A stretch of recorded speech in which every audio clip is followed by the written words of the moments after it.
고린도전서 26번째 시간입니다. 세상을 판단하는 자. 고린도전서 4장 3절에서 5절 말씀입니다. 너희에게나 다른 사람에게나 판단받는 것이 내게는 매우 작은 일이라. 나도 나를 판단하지 아니하노니 내가 자책할 아무것도 깨닫지 못하나 이로 말미암아 의롭다함을 얻지 못하노라.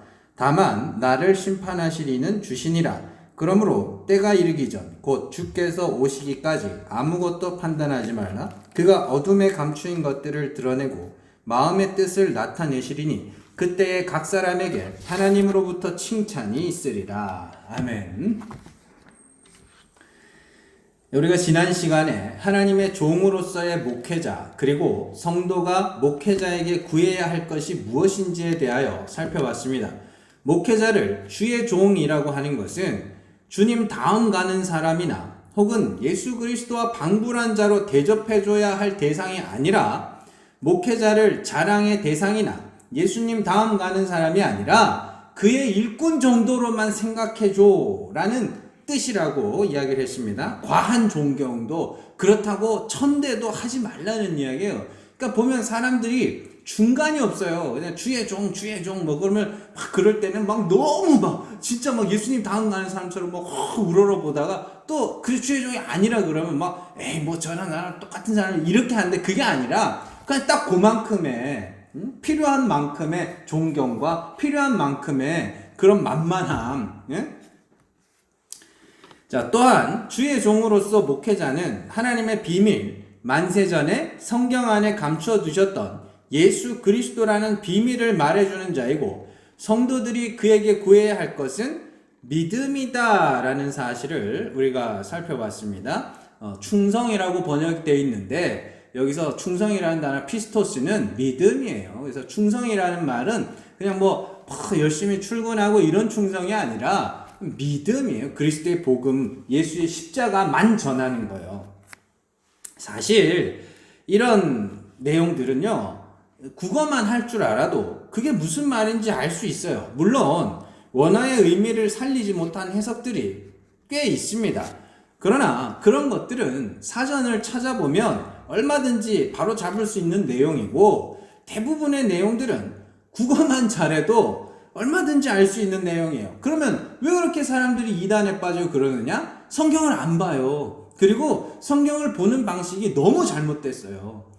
성경 공부에 너무 익숙해져 가지고 그냥 성경의 한 절만 뽑아서 읽는 거에 익숙하다 보니까 그 말이 어떤 흐름에서 나왔는지 어떤 맥락에서 나왔는지 전혀 구분을 못해요. 그래서 뭐 아무 말이나 그냥 다 갖다 때려 붙이면 그게 그냥 진리인 줄 알고 그렇게 이야기를 하는데, 여러분들 그런 성경 공부를 통하여서 성경의 부분을 이제 알았으면 이제는 여러분들이 성경으로 뛰어들어야 돼요. 그리고 무슨 점치듯이 성경 펴가지고 오늘은 이게 내게 주시는 말씀이 이런 게 아니라 성경 전체를 쭉 읽어가면서 하나님이 어떠한 분인지, 그리스도는 어떠한 분인지, 또 성경 안에, 구약 안에 그리스도는 어떤 이야기로 숨어 있는지, 또 우리 인간들은 어떤 존재인지를 말씀을 통해서 잘 확인을 하고 배워가는 그 원전으로 들어가야지 계속 그냥 겉핥기로만 그러고 있으면 어떡하냐고요. 그냥 국어만 잘해도 돼요. 국어만 잘해도.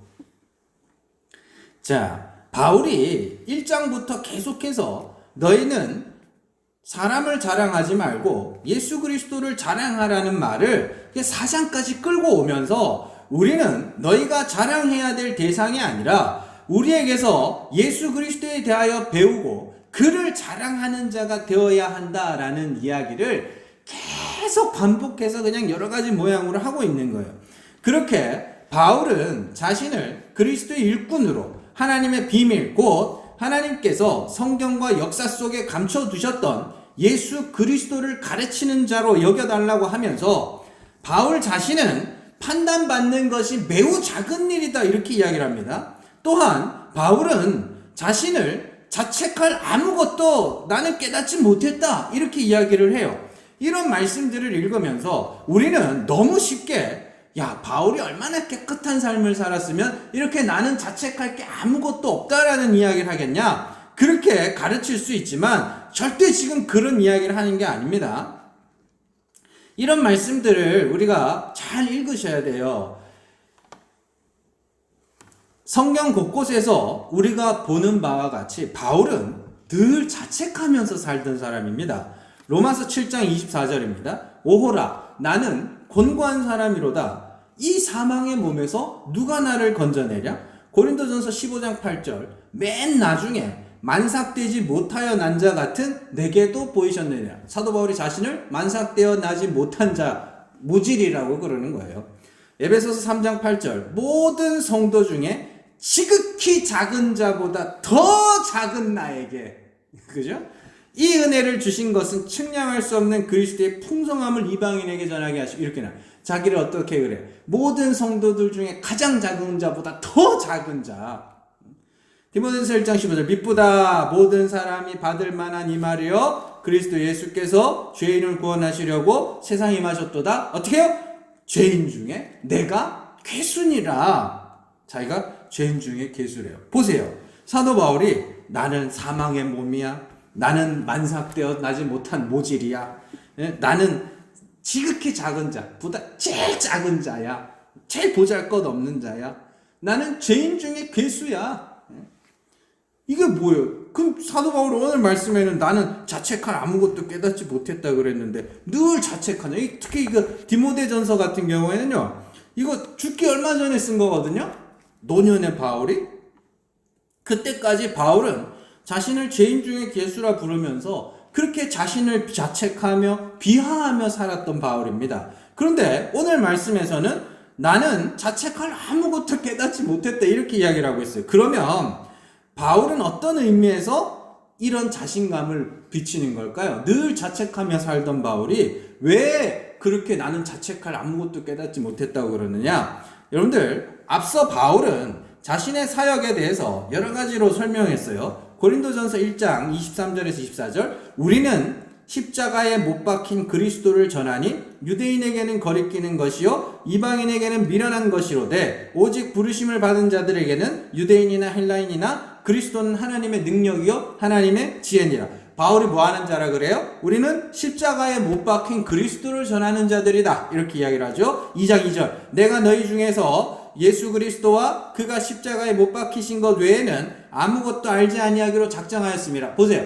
사도 바울이 뭐만 전했다고요? 예수 그리스도와 그가 십자가에 못 박히신 것만 전했다 그래요. 고린도전서 3장 5절 그런즉 아볼로는 무엇이며 바울은 무엇이냐? 그들은 주께서 각각 주신 대로 너희로 하여금 믿게 한 사역자들입니다. 보세요. 사도 바울이 예수 그리스도의 십자가의 그리스도의 못 박히심을 전하여 사람들로 하여금 예수를 믿게 만드는 일들을 하는 자라 이렇게 이야기를 합니다. 각각 말씀드려서 바울은 자신의 사역을 예수 그리스도를 믿도록 하기 위하여 하나님이 보내셔서 그에 관하여 소개하고 중매하는 자라고 이야기를 합니다.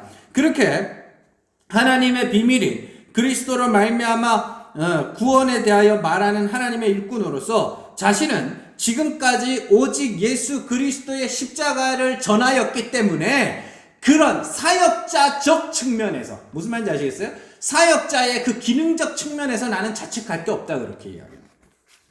그리고 왜 너는 예수만 전해? 라고 너희가 나를 판단한다 할지라도 나는 그거 별거 아니야. 못 알아들으니까 그러지 너네가. 그리스도의 가치를 모르니까 그러지. 그래서 판단받는 것이 매우 작은 일이다 그렇게 이야기를 하는 거예요.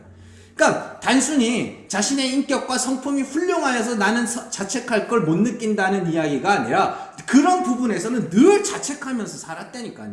사역자적인 측면에서 그의 기능적 측면에서 나는 예수만 전했기 때문에 나는 아무 자책할 것도 못 느껴 이렇게 이야기를 하는 것이죠. 바울은 사도로서 복음을 전하는 자로서 예수 그리스도를 중매하는 자로서의 자신의 사역에 대하여 자책할 것이 없다는 것입니다. 그러나 자신이 그 사역을 잘 감당했다고 해서 그가 의로운 자가 아니라 그가 의롭게 되는 것은 예수 그리스도로 말미암아 된다는 것을 잘 알고 믿고 있었기 때문에 바울은 자신이 사역을 잘 감당했다 할지라도 그것으로 의롭다함을 받는 것은 아니라고 4절에서 이야기해요. 4절 잘 보세요. 내가 자책할 아무것도 깨닫지 못하나 이로 말미암아 의롭다함을 얻지 못하노라. 다만 나를 심판하시리는 주시니라. 이렇게 돼 있죠. 이 이야기 내가 그 사역을 잘 감당했다고 해도 그 사역을 잘했다고 내가 의롭게 되는 건 아니야. 그렇게 이야기를 하는 것입니다. 고린도전서 1장 30절. 너희는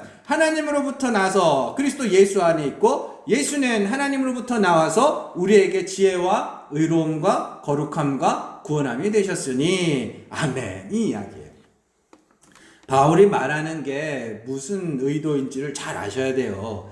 사람을 의롭게 하는 것은 개개인의 성품과 도덕심과 행위와 기능 때문이 아니라 예수 그리스도 안에서 거저 주어진다는 것을 바울은 잘 알고 있었기 때문에 자신이 그리스도의 일꾼으로서 하나님의 비밀인 복음을 올바로 전한다고 해서 내가 의로운 자가 되는 것은 아니라고 분명히 말하면서도 또 자신은 그 기능을 잘 수행했기 때문에 하나님의 일꾼으로서 하나님의 복음을 비밀을 맡은 자로서의 자신은 자책할 것이 없다라고 이야기를 하는 것입니다. 여러분들 이게 무슨 말인지 아세요? 예수 안 믿어도 복음 전할 수 있다는 이야기예요. 예수 안 믿어도 목사할 수 있다는 이야기예요. 그러나 바울은 자신은 복음을 전하는 자이기 이전에 예수를 믿는 자다라고 이야기를 하는 겁니다. 사실 여러분들 다 예수를 믿는다고 하는데 예수를 믿는 게 뭔지를 모르는 사람이 엄청나게 많은 거 아세요? 그냥 교회 와서 난 예수 믿습니다 하면 그게 예수 믿는 건 줄 알아요. 그냥 여러분들 예수 믿으십니까? 믿으시면 아멘 하십시오. 아멘 하면 그러면 자기가 예수를 믿는 줄 안다니까요. 그게 뭔지도 모르면서 예수를 믿는 게 뭐예요? 그거에 대해서 늘 가르쳐 주는 거잖아요, 우리가. 그러니까 예수 안 믿어도 목사할 수 있어요. 물론 예수를 믿고 목사를 하는 사람과 예수를 믿지 않고 목사를 하는 사람은 분명한 차이가 있습니다. 무슨 차이라고 그랬죠? 제가 자주 말씀드리죠? 어떤 차이요? 그것만 하느냐 아니면 다른 것도 하느냐. 자, 어쨌든 이 말씀은 바꿔 말해서 사도 바울이 사도의 직분을 감당할 수 있는 원동력은 그것이 하나님의 명령이기 때문에 수행하는 측면도 있지만 애초에 하나님께서 그를 그 일을 할 수 있도록 그 은혜를 베푸셨음도 알아야 되는 겁니다. 쉽게 말해서 우리가 명령으로서 전도를 하다 보면 그것은 우리에게 수고로운 짐이 돼요. 너무 힘들어요. 그냥 명령이기 때문에 하는 거면. 그러나 자원하는 마음, 다른 말로 예수 그리스도의 그 사랑이, 그 십자가의 은혜가 너무나도 크고 귀함을 알게 하시고 그에게 전하라는 명령이 주어졌을 때 그때 복음을 전하는 자들은 복음을 전하는 자신의 기능이 자신을 의롭게 하는 것이 아니라 할지라도 그냥 기쁨으로 그 예수를 전하게 되는 것이죠. 뭐 어렵게 생각할 것도 없고 이사야 6장에서 이사야가 하나님으로부터 이스라엘 백성들에게 보내지기 전에 뭘 경험하게 돼요? 하나님의 성전에서 하나님 보좌 앞에서 어떻게 해요? 자신이 나는 오호라 망하였도다. 나는 입술이 부정한 자로다. 그죠? 나는 이제 죽게 됐다는 거예요. 하나님의 심판을 받아서 지옥불에 던져져야 될 자라는 거예요. 그렇게 자신이 죽은 자됨을 알게 되자 하나님이 제단 숯불로 그를 지져서 너 이제 깨끗해 라고 선언하시죠. 여러분들 그 경험이 없으면 안 된다는 이야기입니다. 그 경험이 나의 부정함과 나의 부족함과 그렇게 나의 죄인됨을 철저하게 배우고 그 자리에서 그래서 예수구나, 그래서 십자가구나를 알게 된 그들에게 그 예수 전에 라는 말이 그냥 단순하게 명령으로만 들릴 것 같으세요? 아니요. 내 자랑입니다. 내 자랑이고 사람들에게 말해주고 싶고 가르쳐주고 싶은 거예요. 그래서 사도 바울 고린도서에서 그러죠. 나 믿었음으로 말하였다 함과 같이 내가 믿음으로 또한 말하노라. 그 이야기예요. 믿으면 말하는 거예요. 어려울 거 없어요. 자, 이러나 저러나 성도는 무엇인가를 감당하기에 앞서서 은혜를 먼저 배워야 돼요. 사랑을 먼저 배워야 돼요. 은혜를 배우는 법은 우리가 죽은 자됨을 알아가는 것이며 내가 죽은 자임을 알아가는 것은 내 죄를 알면 돼요. 그래서 바울이 죄가 더한 곳에 은혜가 더욱 넘쳤다라는 말을 하는 것도 뭔가 없던 죄를 더 지으라는 이야기가 아니라 원래 죄인이었던 나를 알아가는 것, 이거 뭐 다 늘 배우던 거 아닙니까?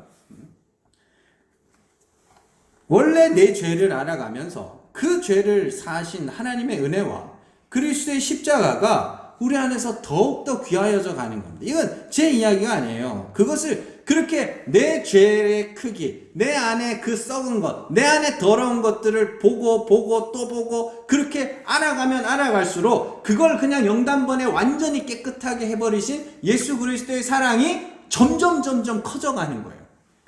누가복음 7장 41절, 42절, 47절입니다. 이르시되 빚주는 사람에게 빚진 자가 둘이 있어 하나는 500데나리온을 졌고 하나는 50데나리온을 졌는데 갚을 것이 없으므로 둘 다 탕감하여 주었으니 둘 중에 누가 더 그를 사랑하겠느냐. 47절입니다. 그러므로 내가 네게 말하노니 그의 많은 죄가 사하여졌도다. 이는 그가 사랑함이 많음이라. 사함을 받은 일이 적은 자는 적게 사랑하느니라. 아멘. 예수님이 바리새인 시몬의 집에 들어가셨을 때 그 동네에 죄인으로 일어난 여인 하나가 향유가 담긴 옥합을 들고 와서 예수님의 발에 향유를 이렇게 붓습니다.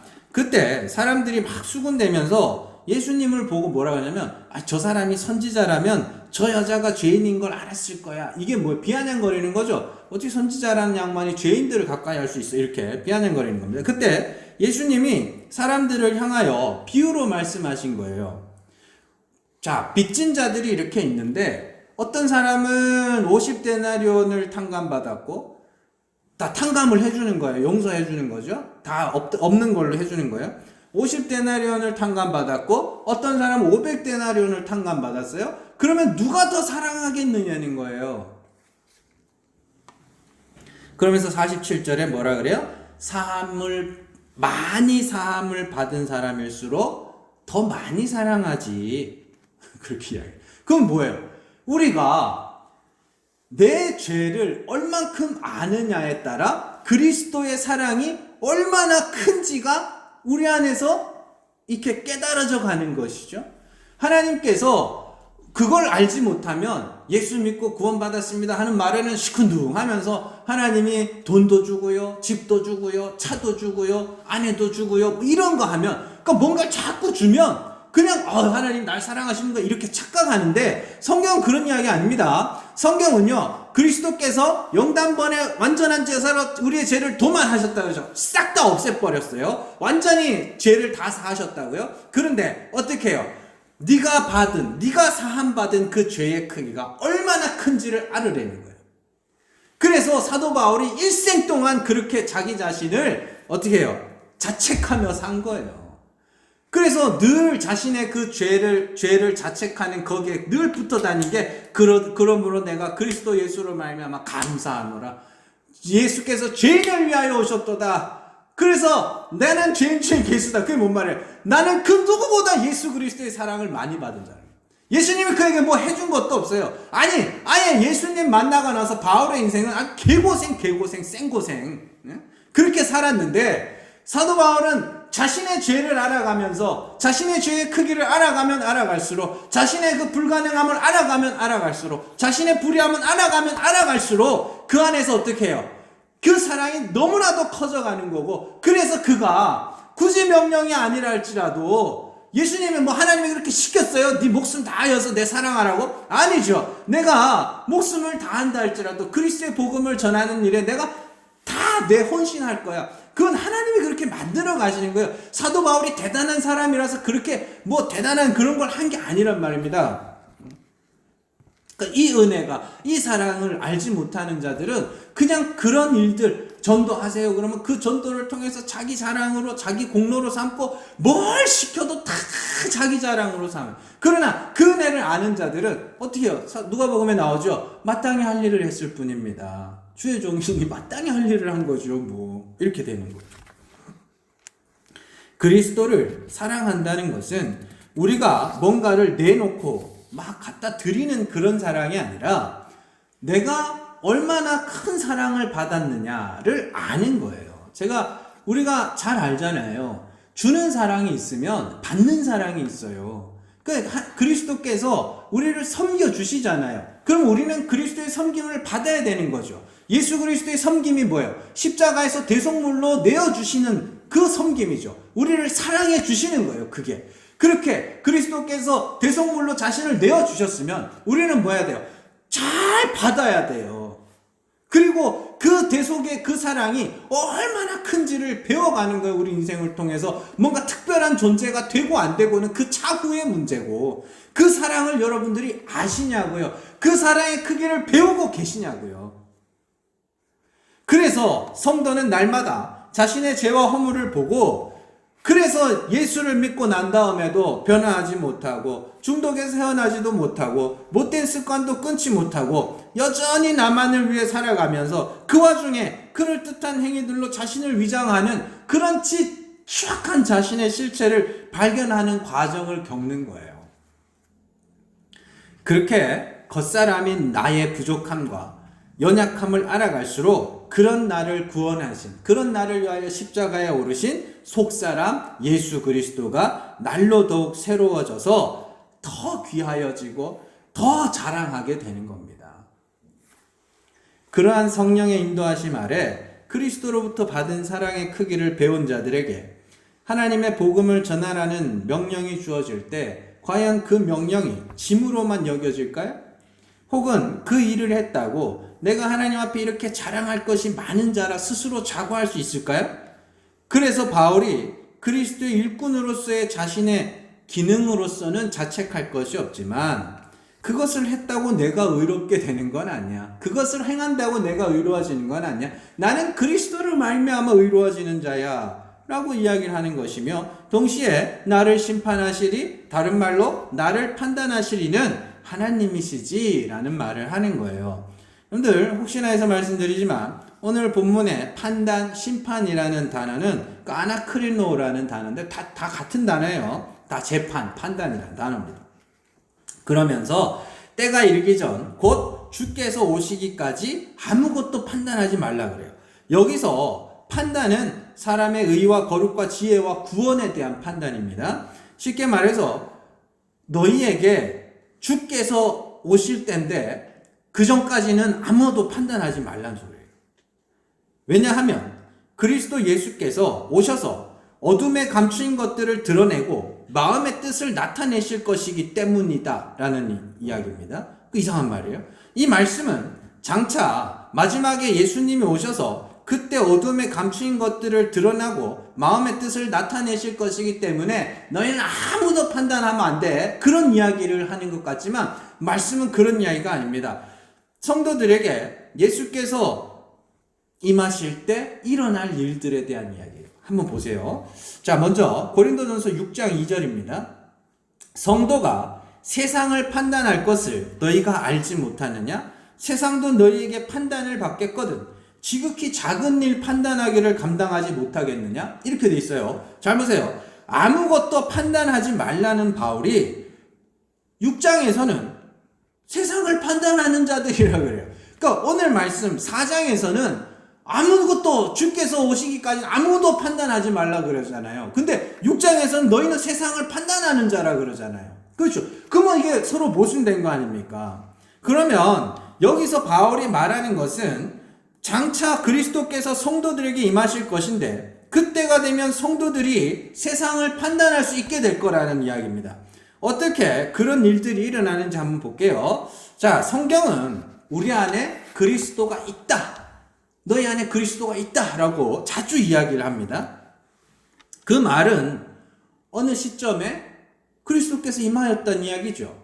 그 이야기 하는 거예요.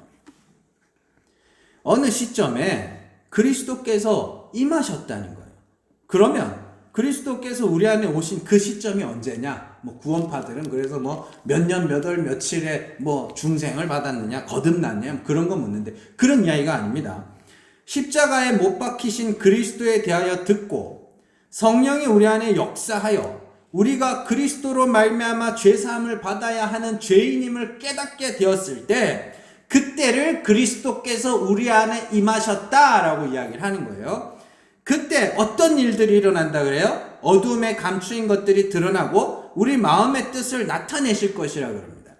그렇게 어두움에 감추인 것들이 드러나고 마음의 뜻이 드러나면 어떻게 돼요? 우리 안에 감추어져 있던 그 죄악들이 폭로가 되고 우리의 마음의 생각과 계획의 악함이 드러나게 된다는 이야기예요. 쉽게 말해서 우리 예수님께서 바리새인들에게 너희가 회칠한 무덤이라 겉은 희고 그런데 속에는 썩은 것과 죽은 것들이 가득하다 그러죠. 그러니까 그 이야기를 하는 거예요. 우리가 바리새인들만 그런 거 아닙니다. 우리 전부가 모든 인간들이 다 그래요. 모든 인간들이 정말로 다 자기 자신을 속이고 살아간다니까요. 자기는 굉장히 의롭고 선한 존재라고 착각들을 하고 살아가요. 그리고 그걸 막 부추겨주면 사람들이 좋아한단 말입니다. 근데 그 이야기가 아니에요. 그리스도께서 너희 안에 임하면 그 회칠한 무덤, 그래서 성경에도 나잖아요. 회칠한 담을 다 무너뜨릴 거라고. 그 회칠한 무덤을 부셔버리고 그 안에 썩은 것들 보게 할 거란 소리예요. 그로 말미암아 우리의 죄악됨과 악함과 가증함과 불의함이 폭로가 될 때 의지할 게 뭐 있어요? 예수 그리스도밖에 없죠. 하나님의 은혜와 긍휼밖에 없죠. 그래서 그때가 되면 뭘 판단할 수 있어요? 인간들이 스스로 의롭다 하는 것들이, 스스로 지혜 있다 하는 자들이 다 싹 다 거짓말쟁이라는 걸 판단할 수 있는 거예요. 그리고 그들에게 뭐요? 아니야, 예수를 믿어야지, 그리스도를 믿어야지 라고 말할 수 있게 되는 거예요. 그때가 되면 너희가 세상을 판단하는 자가 될 거야. 그렇게 이야기를 하는 겁니다. 에베소서 5장 11절에서 14절 너희는 열매 없는 어둠의 일에 참여하지 말고 열매 없는 어둠의 일은 율법의 행위로 말미암아 의롭다함을 받고자 하는 그 이야기입니다. 열매 없는 어둠의 일에 참여하지 말고 도리어 책망하라. 그들이 은밀히 행하는 것들은 말하기도 부끄러운 것들이라. 그러나 책망을 받는 모든 것은 빛으로 말미암아 드러나나니 드러나는 것마다 빛이니라. 그러므로 이르시기를 잠자는 자여 깨어서 죽은 자들 가운데서 일어나라. 그리스도께서 너희에게 비추시리라 하셨느니라. 잘 보세요. 자, 책망을 받는 모든 것은 빛으로 말미암아 이렇게 드러난다 그래요. 그런데 그 빛이 뭐라 그래요? 그리스도라 그래요. 그리스도가 너희에게 임하면 그 어두움 속에 가려져 있던 너희의 그 더러운 것들이, 그 추악한 것들이, 은밀히 행하는 그 더러운 것들이 어떻게 해요? 다 폭로가 될 거라는 소리예요. 그렇게 성도는 그리스도라는 빛에 의하여 감추어진 죄악들과 인간의 의라는 것의 실체가 폭로가 되고 그로 말미암아 오직 그리스도만 의지하는 자가 될 거란 이야기입니다. 이에 그들을 통하여 인간의 죄인됨과 스스로 지혜 있다 하는 자들의 그 가식과 거짓과 위선을 폭로하며 그러니 너희는 그리스도를 믿어야 된다라고 말하면 그들을 세상을 판단하는 자라 하며 세상에서 진리의 왕노릇하는 자라 이야기를 하는 겁니다. 그러나 택함 밖에 있는 자들은 그 말을 전해주어도 끝까지 전해주어도 끝끝내 자신들의 죄악됨을 보지도 그로 인해 그리스도의 이름을 부르지도 못하여 그냥 그리스도와 관계없는 자가 되어 영원한 사망에 빠져들어가게 되는 것이죠. 여러분들, 세상을 보면 참으로 재미있는 일들이 많이 일어납니다. 정의를 부르는 자들의 이면에 존재하던 그 더러운 실체가 막 드러나요. 드러나는데도 불구하고 아무도 그 죄를 인정치도 않으며 그로 인하여 아파하는 자도 없으며 그로 인하여 그리스도를 부르짖는 자도 없으며 도리어 끝까지 자신들이 부르짖었던 정의를 부여잡고 나는 이렇게 크고 의로운 일을 행하였던 사람이기 때문에 이 정도는 괜찮아. 그렇게 스스로를 위로하면서 살아가요.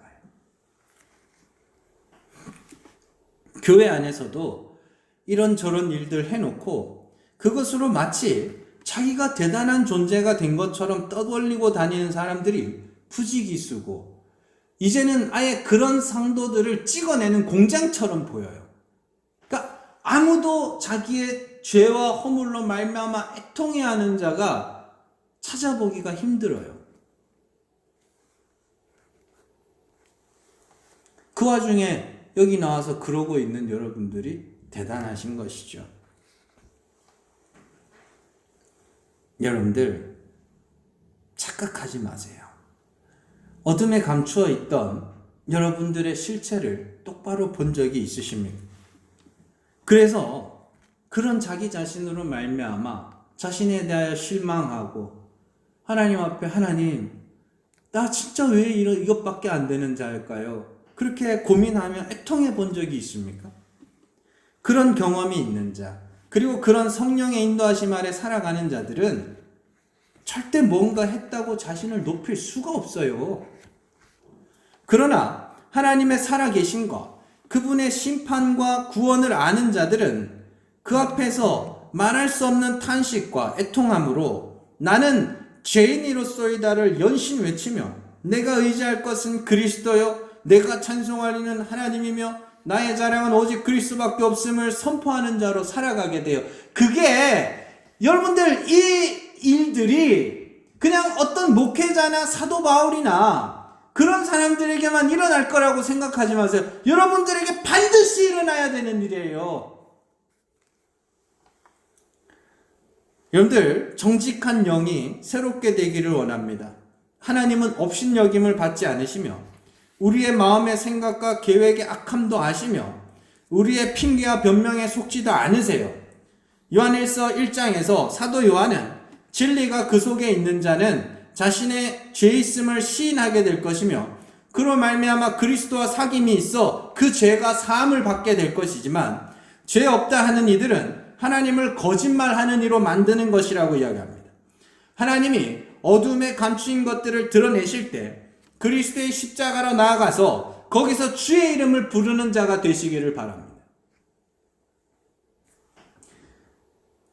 예수님이 오셔서 그리스도께서 여러분들 안에 오셔서 성령이 여러분들 안에 역사하셔서 여러분들을 막 대단하게 막 세상이 우러러볼 만한 정말 반짝반짝거리는 그런 사람으로 만들어 주실 거라고 생각하지 마세요.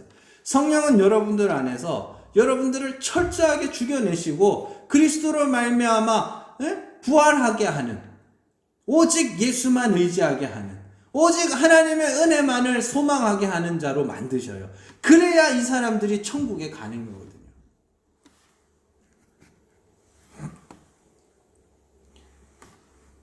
그 와중에 내가 그렇게 낮아져 가는 와중에 속에서 일어나는 그 일들에 의하여 겉으로 드러나는 것들이 있어요. 그걸 성령이 맺으시는 열매라고 하는데 그걸 너무 강조하면 그걸 또 율법으로 받는다니까요. 너는 어떻게 사랑하지 못하냐? 왜 기쁨이 없느냐?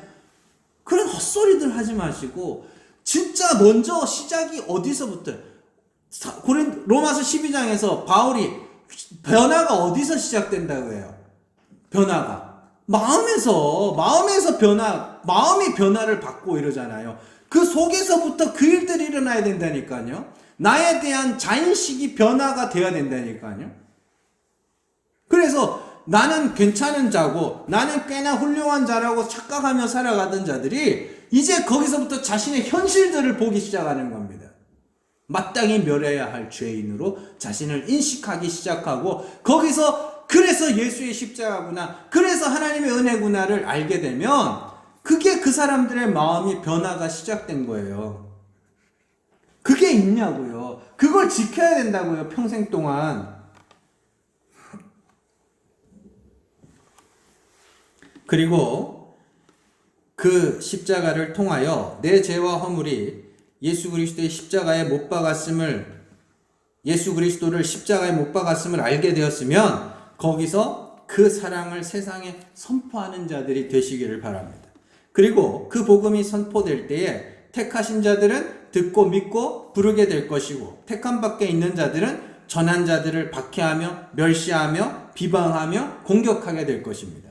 그렇게 복음으로 세상을 심판하는 자들을 왕이라 그래요. 왕. 그래서 8절에 왕노릇에 대한 이야기가 등장하는 거예요. 8절 한번 보세요. 너희가 이미 배부르며 이미 풍성하며 우리 없이도 왕이 되었도다. 우리가 너희와 함께 왕노릇하기 위하여 참으로 너희가 왕이 되기를 원해. 진짜 왕이 되기를 원한다는 거예요. 진짜 왕이 되기를 원해.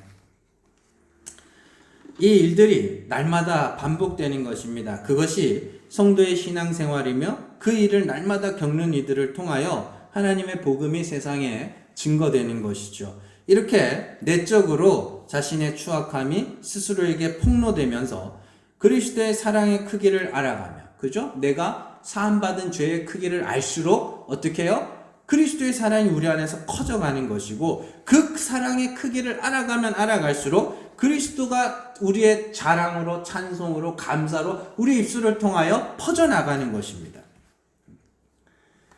그렇게 그 마음에 감추어진 것들, 그리고 그 사람의 마음의 뜻이 폭로가 되고, 그로 말미암아 내가 죽고 예수만 의지하는 자가 되었을 때 하나님의 칭찬이 각 사람에게 임하리라, 이렇게 이야기를 하는 것이죠. 나에 대하여 탄식하나 그리스도로 말미암아 기뻐하는 일들이 매일의 삶 가운데 나타나서 이 땅에 사는 날 동안에 세상을 판단하는 진짜 하나님의 왕노릇 잘 감당할 수 있는 여러분들 되시기를 주님의 이름으로 축원합니다. 기도하겠습니다. 하나님 아버지, 감사합니다. 우리가 예수를 전하기 이전에, 또 교회 안에서 예배당에서 어떤 일들을 하기 전에 먼저 예수를 믿는 자가 되게 하여 주시옵소서.